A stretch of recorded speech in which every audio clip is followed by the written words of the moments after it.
संबंध। 5वें श्लोक में भगवान का चिंतन करते करते मरने वाले मनुष्यों की गति का वर्णन करके अर्जुन के 7वें प्रश्न का संक्षेप में उत्तर दिया गया। अब उसी प्रश्न का विस्तार पूर्वक उत्तर देने के लिए अभ्यास योग के द्वारा मन को वश में करके भगवान के अधियज्ञ रूप अर्थात सगुण निराकार दिव्य अव्यक्त रूप का चिंतन करने वाले योगियों की अंतकालीन गति का 3 श्लोकों द्वारा वर्णन करते हैं। अभ्यास योग युक्तेन चेतसा नान्यगामिना परमं पुरुषं दिव्यं याति पार्थानुचिन्तयन्।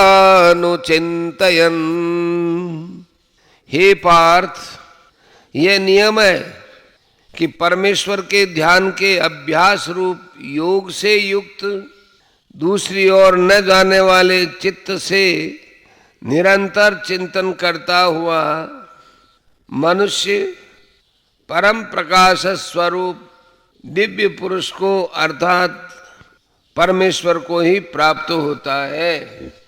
प्रश्न। यहाँ अभ्यास योग शब्द किसका वाचक है और चित्त का उस अभ्यास योग से युक्त होना क्या है? उत्तर।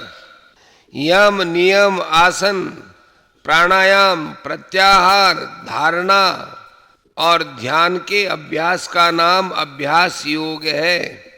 ऐसे अभ्यास योग के द्वारा जो चित्त भली भांति वश में होकर निरंतर अभ्यास में ही लगा रहता है उसे अभ्यास योग युक्त कहते हैं। प्रश्न। नान्यगामी कैसे चित्त को समझना चाहिए? उत्तर।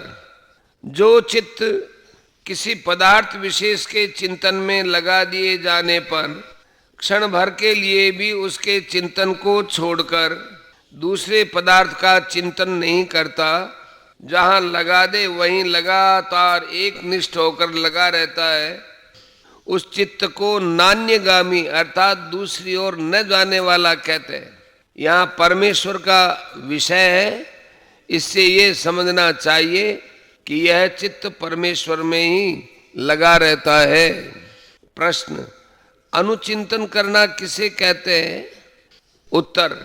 अभ्यास में लगे हुए और दूसरी ओर न जाने वाले चित्त के द्वारा परमेश्वर के निराकार स्वरूप का जो निरंतर ध्यान करते रहना है, इसी को अनुचिंतन कहते हैं। प्रश्न।